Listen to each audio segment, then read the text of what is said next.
Good evening, ladies and gentlemen. We are in the last part, but very important. And the topic for today is visibility in your procurement, end-to-end visibility in your procurement process. And a lot of it has been touched in the earlier presentations. In today's scenario, it's very important given the kind of volatility and the disruptions we are having. And it is very important for us to have the visibility in our process as we make it agile and resilient. So with this, I welcome all the panel members and I will start on the question and answer.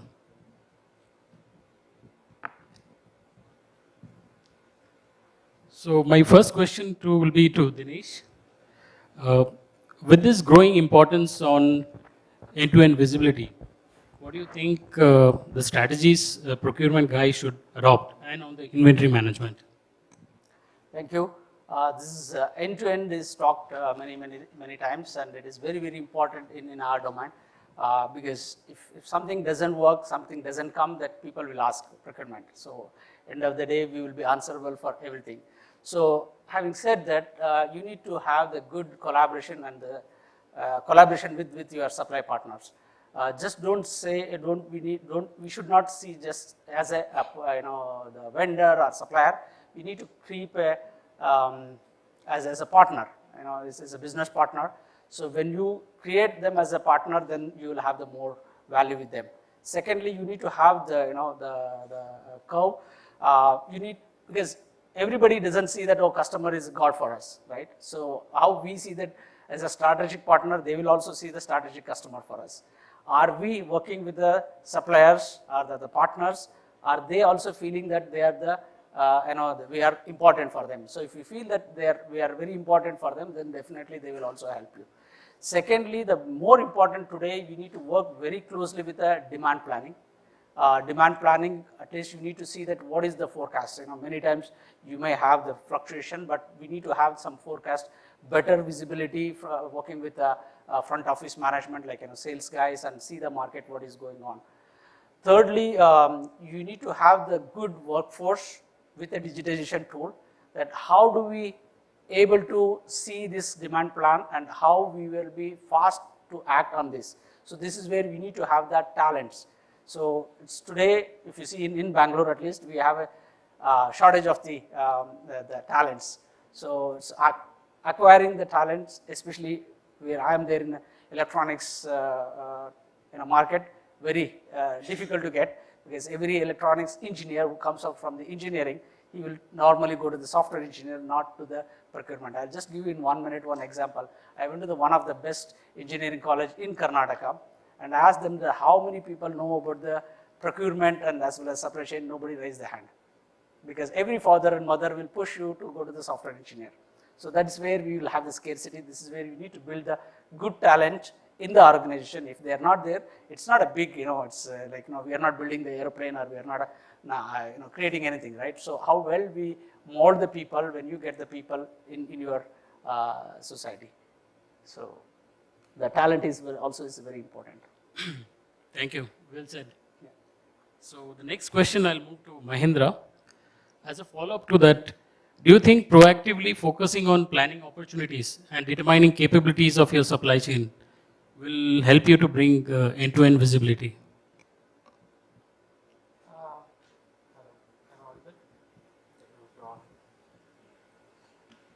Hello. Yeah. Thank you, Shubhendu.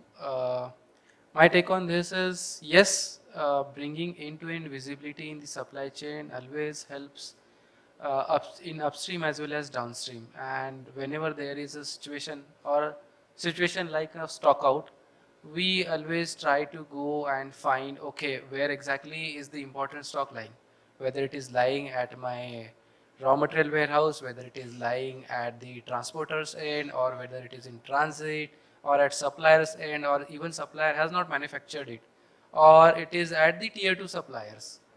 But many a times, since we are working in silos and the supply chain has not come to a scenario wherein which we have an end-to-end visibility, there are many factors to it, not only the technology factor, but also a factor that our suppliers might be also be serving to the competitors, and he might not share you the 100% data of his inventories and for which customers his inventories are lying. So yeah, it is a managerial decision as well as what you can say a technological barrier, which I am sure in the due course of time the technology will find a solution to this. However, the more information we have, the better decision we can take in terms of creating an alternate source of supplies or taking a timely decisions for alternate material arrangement or stock transfers of anything of that matter. But if you are not having a visibility, then you are like shooting in a blind, shooting in the dark. So yeah. Thank you. So the next question will be to Praveen.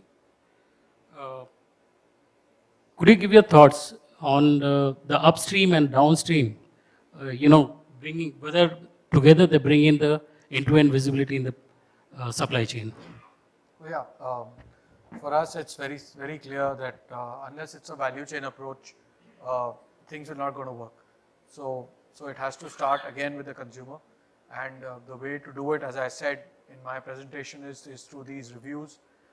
Most of it is managed by connected planning teams, right from the demand sensing to supply network planning and right down to the factory in terms of getting the stocks in and the inventory management piece. Inventory management for us again is collaborative.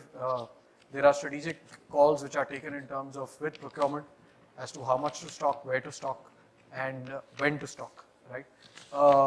And yes, unless you get that visibility which is seamlessly flowing in terms of demand right up to, let's say, procurement, which is going to have tier 1 impact, we are the last leg in the chain.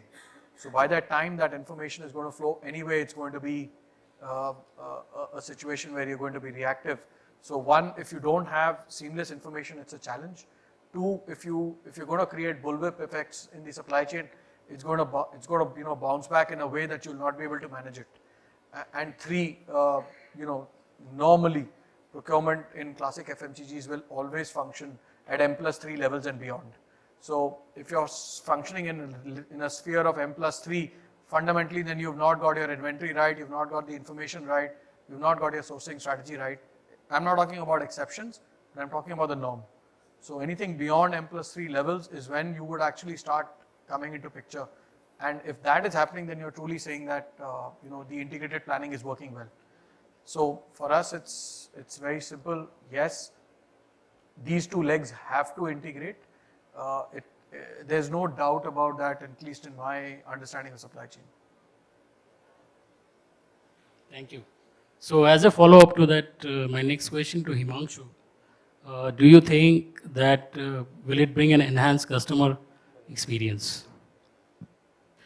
Yeah, so I would like to say that we all had a tough time in COVID period, close to 1.5 years of time. We all were at home, sometime in offices. We all learned the ways, new ways of learning, like work from home, online meetings.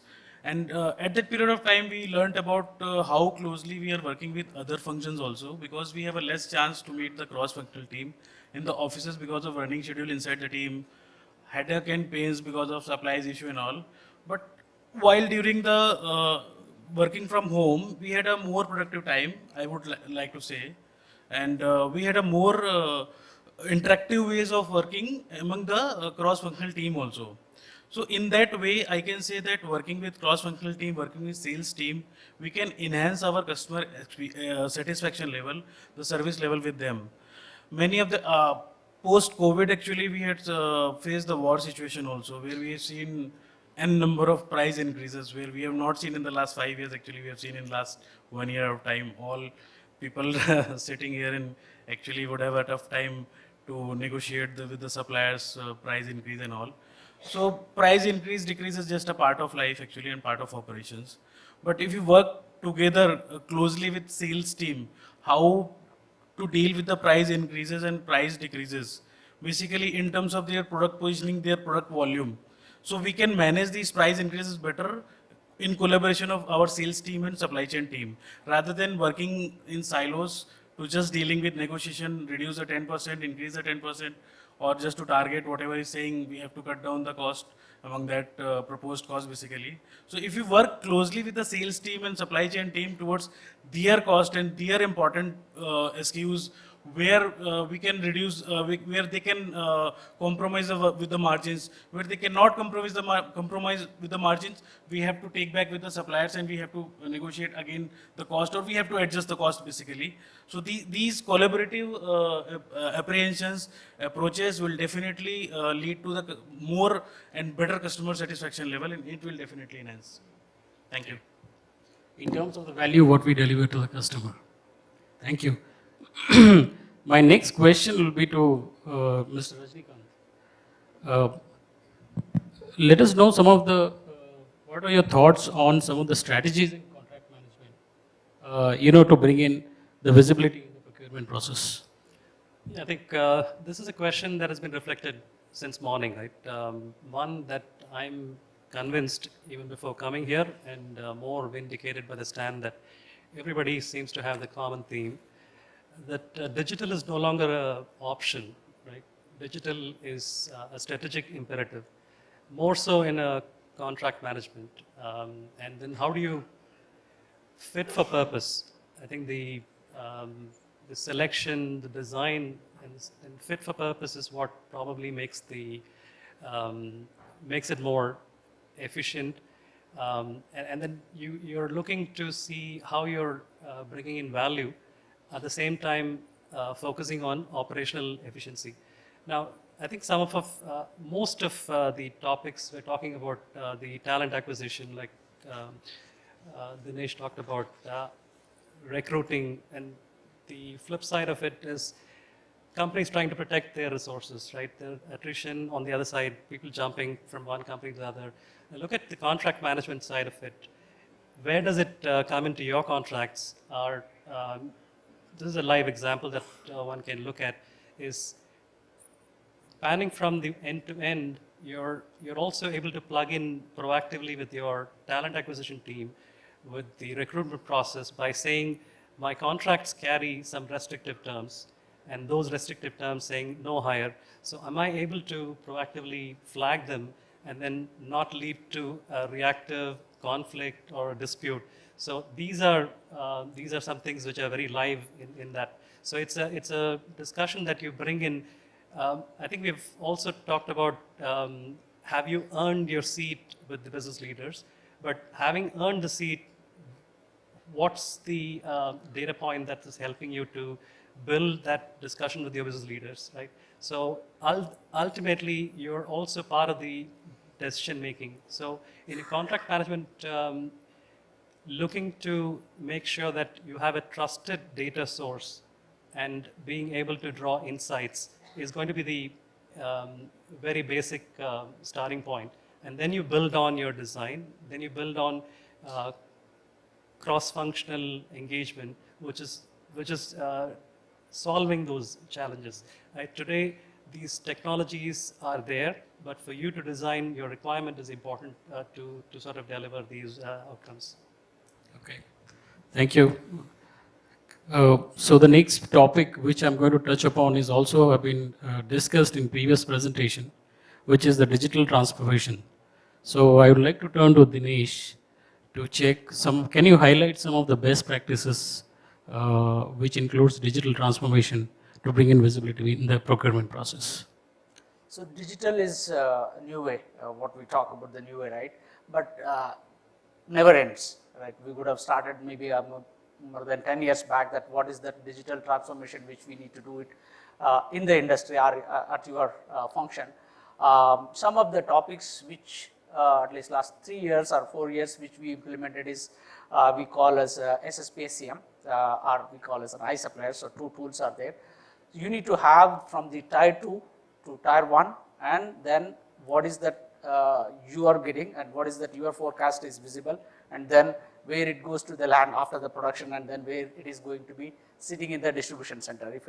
Because ours is go and sits in the distribution center, some of the products it goes directly to the customer. So from the beginning, so it starts from the supplier tier 1, tier 2, and then comes to you, and then it goes to the distribution center. So you need to have the visibility all across the line. So one of them which we implemented is that what is there in your ERP system which is visible to the supplier. So he will have a trust that, okay, well, I'm just sending an email saying that this is an Excel sheet, this is a forecast. No, because you may be, manipulate that. But here it is your ERP system is visible to your supplier. That's where you keep the trust between the two of them. That's where we say the partnership, right? So this has a visibility, all the data. One is that you are having a forecast, and then you have the PO, and then you have the price, contracts, all those are available to him. And anybody in his company can see. All the tools, whatever we have, he has a single sign-on. You click the button, you will get to see that. Otherwise, in every company, they will come back and say that, oh, we are implementing this tool, everything will have a password, it will be difficult for them. So everything we made a single sign-on, click the button, every data is available for that. So from there, he will, when he is shipping, he will upload the invoice. We don't, deal with the paperwork. So all the invoices are loaded, and then it comes to the warehouse. Warehouse guys will just see that this is the truck is come, so you upload and unload it, and then you will have the material availability for the planning guy to see that data, and then he will start production. That is the one. Second one is that we created the strategic or the star product. You need to have everybody, like he was saying in his presentation, you should have a class A, class B, class C, so that you don't miss the VIP customer. Like sometimes we were supplying to the IBM, Facebook, Apple, all those things. If you get into the problem with the supply with them, then you will have a problem. So you need to know the star product which is going to the customer. That needs to be circulated up to the down level of your buyer or the planner, so that he will also know that which is very, very important. In a product, you will have the more than 500 to 1,000 components. You need to give importance to the every component. Then the other thing, the last one which we implemented is BOM health matrix. So each product should have the health matrix where we should say that this part is very critical and this is important for us. Then you suggest to the supply chain planning, which they are in the factory, to keep the more safety stocks. It is not that, oh, I decided that, okay, I will keep the safety stock of 1 month, 2 months, 3 months and all. There should be some value, and how did you define this safety stock system? This data should be visible to everybody, and then it is easy for him to communicate to the front office as well as to the supplier that where we need to give importance. So this is the health matrix which we created very recently, which is helping a lot, because this health matrix also gives an importance to the how much is business impact is going to happen, or the revenue impact which is going to happen if we don't get this part for us. Because in a product, you have the 10 cents components and the $100 component also. So you need to give an importance for both the components. So that is also values for a revenue. Thank you. Okay, so as a follow-up to that, my next question to Himanshu will be, do you think will it help us to control cost opportunity by bringing in digitalization? So yes, if we opt for digitization, then there are probably n number of ways. But if we focus on the couple of key objectives which are in our definite control, like that, once we go into digitization, so several report MIS can be accumulated in a single piece of tool and application, which can be made over the period of time. But once it is implemented, then it is just a tool which will give you handy reports in a couple of minutes. So basically, we can reduce the manpower. It is one way to reduce the cost, or you can say the cost control due to digitization. And if you talk about the inventory, actually, so as rightly mentioned by many of our friends, actually, so we have to look about the gross inventories rather than only the material inventories, or some plant or manufacturing people looking for their own MIS their intermediate product inventory, or depots are taking care of their inventory. We should have a gross inventory kind of model where we can have a end-to-end visibility. If that particular top 25 or 50 SKUs, how much inventory we should have in terms of FG, in terms of intermediate product, in terms of raw materials. So by that case, we can optimize the inventory, we can reduce the inventory, what we are carrying in terms of working in silos basically. So that is another way to reduce the cost. And other things that by keeping some tracking tools over the shipments, over the sea shipment by our EXIM team, those who are dealing with the import and export, those also can deal with some tracking tools where we can track micro level of sea shipment for better planning, and probably we can save the cost in detention and all. So these are the few small things and easier things which we could do to save the cost for end-to-end visibility by implementing digitization. That's it. Thank you. So probably we'll turn to the audience if there are some questions.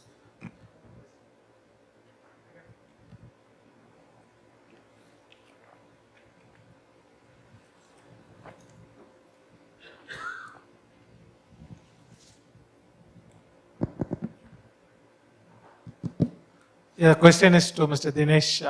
So you are talking about this supplier collaboration where they can look at the inventory. So is it an extension of the ERP package or is it an SRM tool? This is an SRM tool where because sometimes all our ERP cannot be given because of the cyber security reason and also, but we created one more SRM tool for them to connect between the both kind of thing. Thank you.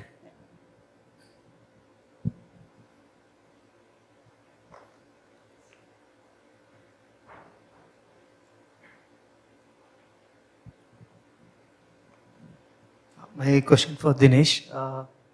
You mentioned about the ERP system visible to the suppliers. So in case if there are multiple suppliers for one product, and if they see that requirement in your system, would that not create a confusion? Okay. So the ERP system is enabled by quota. That you have two suppliers, so you have a 60% quota to the 30%. Our demand will multiply with the 60% to them, and he will only see that what is the 60% of your demand. If it is a 60% of 100, then he will only see 60, and another guy will see only 40. So you predetermine that percentage. Quota. Yeah. Okay. And maybe you can, the next question is about the safety stock. Yes. Because every industry has a different method of calculating the safety stock. Maybe you can just give a gist of it. If the safety stock is calculated based on the past trend or it's based on the future demand, how do you do that? We put the X and Y axis kind of a matrix where the X axis was measured by the business impact, how much impact will happen if this component doesn't come for that product. And the Y axis we put the 13 risk in the industry today. Today maybe one risk is that component availability. Second, it may be a geopolitical issue, say if it is coming from Japan or any of the China, and also this one more issue. And the third is that the quality risk which may come. So we have listed almost 13 risks, and then you add up and then you put it in the X axis and Y axis, and then we created a 9 box. So if it is going into the different boxes, then you create based on that. So that is where we work with we have a category management where they have a good supplier relationship management, and they will guide us that we need to keep one month inventory, 2 month inventory, and that costs also, right? You need to keep the inventory that much, and you are paying for that. So right, and you will also have the future demand from our sales team, and based on that you do this calculations, right? Yeah, right. Normally we used to have a 52 weeks demand, and that may not be very accurate, but at least it will give some visibility. Right. Sometimes we are placing the PO for 1 year in advance for the electronics industry. Okay, got it. 52 weeks demand is a good period to have, according to me. Thanks.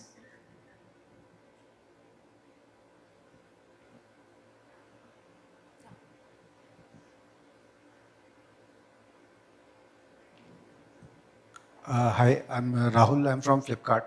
So these days, I mean, somebody mentioned in his talk that there's a need to have a lot of flexibility in organizations, and one of the ways to optimize cost is to have maybe a second-hand product into your facility. So we create a lot of warehouses, and every 2 or 3 years there may be a demand flux, and you need to close that warehouse and maybe create something else, ad hoc kind of a thing. So why to go for a brand new purchase, instead have a second hand thing which lasts for 2 to 3 years instead of, So is there an ecosystem around it? I don't know whether this forum is the right place. Somebody can help us where if I want to dispose some used product from my warehouse to somebody else who needs it, or if I want to use some second-hand product into my warehouse, there is somebody who wants to. So that mapping, is there an agency around that? Is there an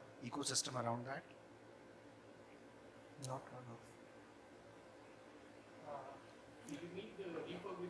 Yeah, refurbished or yeah, it could be in the.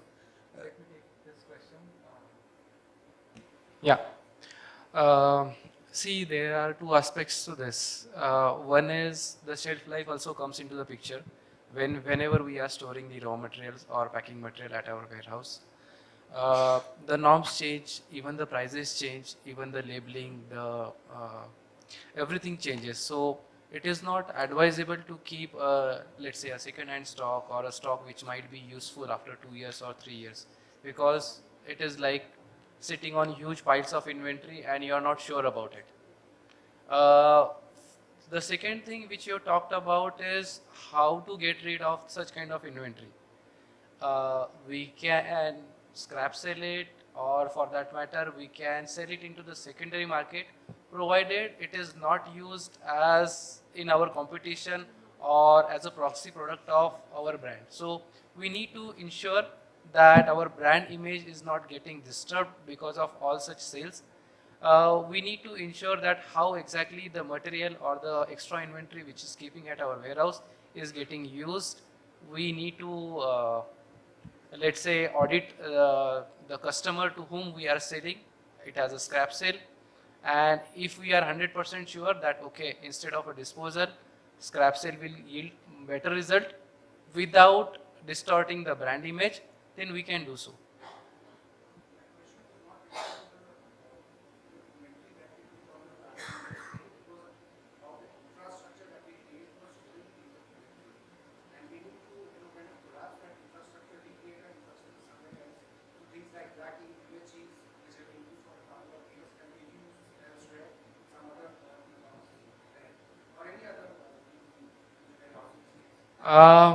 From a warehousing, this thing my take would be go for a 3PL warehouse when you are not sure about the demand or your requirement or our requirement horizon for, let's say, next 5 years, 10 years, because then it becomes an unnecessarily hassle for you to have a warehouse, own a warehouse and operate a warehouse. Instead of that, if you have an horizon of 2 years or 3 years, you go for a warehouse which is a 3PL managed warehouse, and whenever your requirement is done, you shift from their warehouse and the 3PL partner takes care of the warehousing needs like MHEs, racking systems, all sorts of technology related to it, and he might find another customer for the same warehouse. And we are shifting to a warehouse with another 3PL service provider which is giving us a good returns, or which is a preferable location for us from the future point of view.